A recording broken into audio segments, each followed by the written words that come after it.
For this recipe, I like to use the one that's on the back of the package. And instead of one batch, I'll make two, just because it's always better to have more frosting than what you need.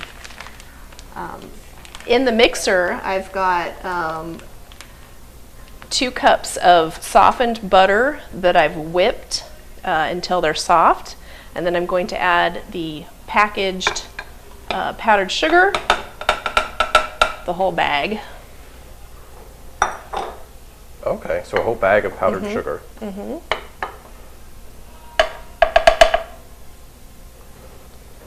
And the recipe doesn't call for it, but I'm going to add a little salt as well, and some vanilla. And then it calls for 6 tablespoons of milk. And I could start it off on a low speed, and then once it gets combined, then I'll speed it up. Otherwise, you'll get an explosion of powdered sugar. Yeah, that would be good. Okay, so this is going to make our buttercream ice or frosting. You said, right? Vanilla buttercream. Vanilla buttercream. Okay. Now, you were talking before, like to make the cake that we made into a chocolate cake would be too much chemistry that we'd have to figure out. Yeah, if you had cocoa powder and you wanted to add it to this recipe, you'd probably have to counteract it with some sort of baking soda instead of the baking powder that we have. I believe it reacts more with alkaline or acid.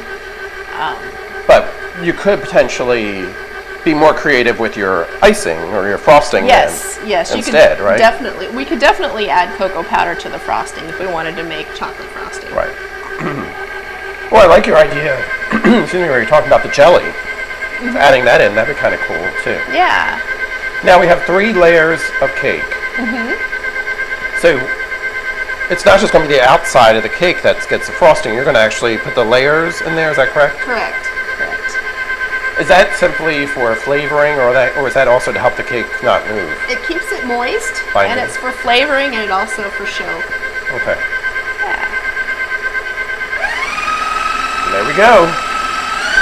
Speed is on. And now I can see it making the color too, in the lighter color. Okay. Looking good. Now, what consistency are we looking for here? Spreadable consistency, so that we can use our spreadable knife. Cool. Now, we talked about a lot of different elements that are involved with the shifter and the knife. So if you are making a cake from scratch, it can incorporate a mixer, some things that you may need to add to make it as easy as possible for you, right? Correct. Yeah. All the tools of the trade. Yeah, your tools, that's it. All these various different tools. I call it my garage. I have a kitchen garage. All the stuff I have. And you just need them for different stuff. Yeah. That does make it a lot easier. Oh, yeah.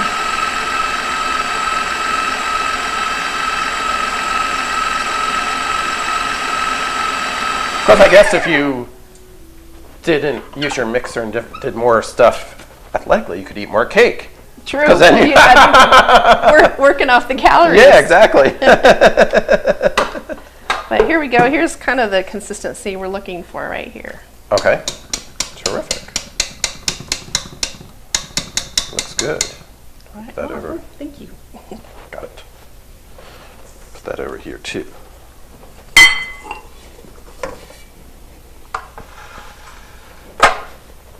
Okay. The first thing I like to do is pick a plate that we are going to put the first layer of the cake on. Okay.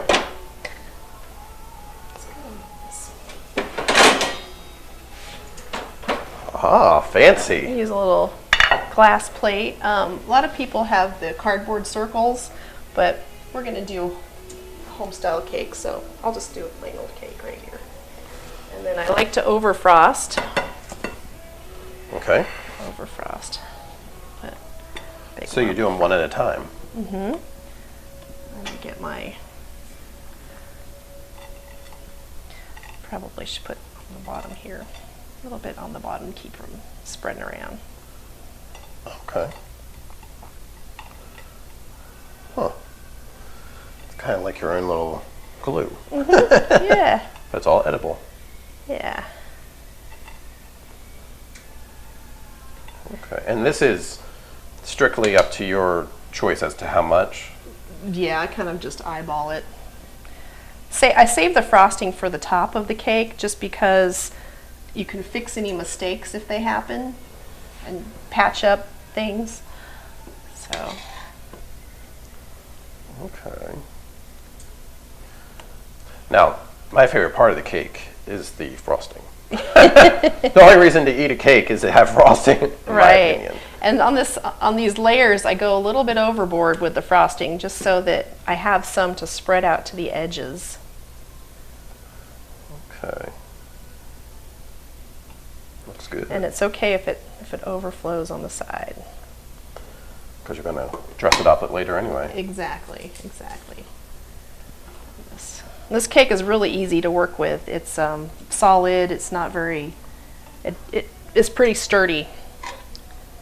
Okay, so now we have our top layer on there. So this is what everybody's going to see. Correct.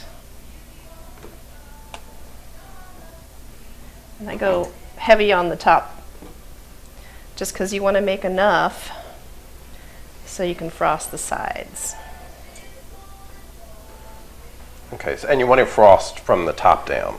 Is that right? Correct, Okay. yeah. So if you can see, I've got a little extra frosting, oozing. and you can kind of keep it from getting lopsided too that way. Okay. Okay. And then I patch it up, going around the outside.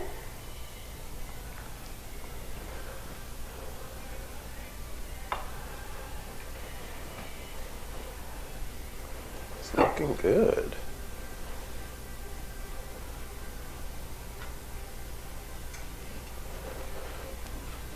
It's looking tasty. There we go.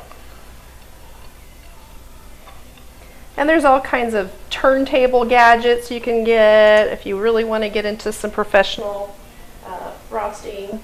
Otherwise, if you're like me and make a cake every once in a while, then just a basic vanilla cake is all you need. This is the way to go. Cool. And even on top of that, I could see some fruit that you could put on there too. I have some blackberries if you'd like to throw some on. Yeah. So it would dress it up some too. Yeah. You can kind of even out the layers here.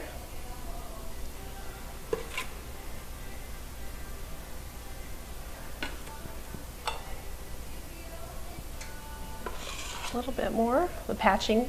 Uh-huh. That's right. There we go. Looks good.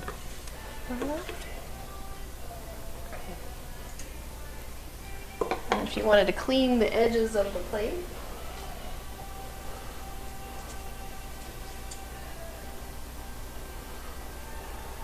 Okay. just run your damp cloth around the edges.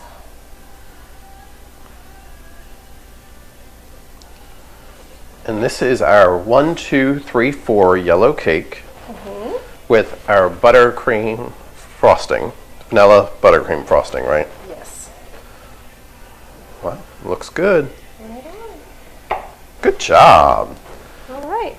And if we wanted, we could top it with coconut, or we could frost it with a pastry bag, put stars around the outside, or even take some melted chocolate and just drizzle it over the top. Wow. So, Lots of fancy stuff. yeah. See, it's like a artist with a canvas here that you can do what you want to Exactly. make it creative. Exactly. And again, we've been baking 101 here on Channel 6 Central Kentucky Television with Gwen Arts, who is a personal chef right here in Lebanon and Marion County. And you actually have some classes as well that you do, right? Yes, I've been doing classes once a month, depending on what kind of schedule I have. And I'm thinking about a gluten-free February Okay. for gluten-free cooking. Wow, that's great. Yeah, so look her up and you can get some more information on those classes as well. And when they're cooking classes, but you also have an element of baking in them as well, right? Yes, I usually include my classes. It's a 3-course meal with a dessert. And Okay. it's an abbreviated version. You don't have to like to cook. You don't have to cook if you just want to participate and watch me cook. Or you can have a cocktail and enjoy the time like you would at a restaurant. Very good. Yeah. So again, I've been here with Gwen Arts, and this has been our 1, 2, 3, 4 yellow cake here for Baking 101 on Channel 6 Television. Thank you very much. Thank you. Thank you. All right, for the chocolate drizzle, about a cup of chocolate chips and a half cup of heavy cream. And I just put it in the microwave for 30 seconds, stir it up, and then we'll pour it over the cake.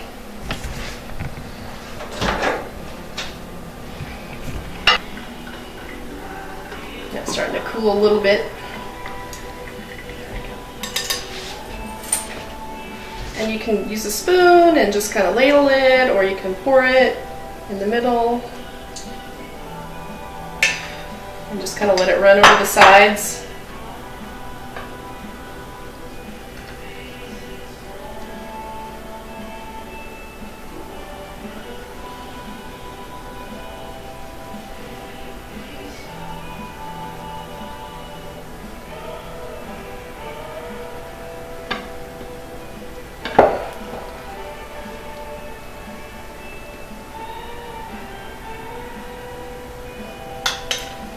There you go.